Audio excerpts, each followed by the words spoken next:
এক রাজার মনে কোনো সুখ ছিল না। সেই রাজা তার রাজ্যের একজন প্রজাকে দেখে খুবই হতভাগ্য হলেন, কারণ তার তেমন কোনো সম্পদ ছিল না, কিন্তু তাকে দেখে মনে হয় তিনি পৃথিবীর সবচাইতে সুখী মানুষ। মন্ত্রী বলল, রাজামশাই, এই লোকটিকে দেখে আপনি বিচলিত হবেন না, আপনাকে একটা খেলা দেখাবো, চলেন। মন্ত্রী কি করলো?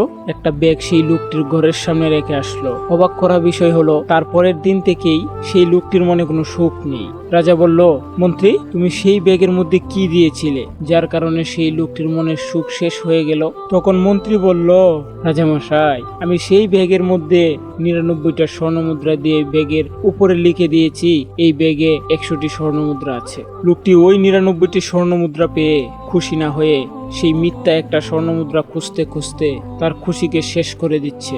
শুনো মুসলমান, আমরা ওই লোকটির মতোই। আল্লাহ তাআলা যে 99টি নিয়ামত আমাদের দিয়েছেন তার শুকরিয়া আদায় না করে মিথ্যা একটা স্বপ্নের পিছনে ছুটে বেড়াই।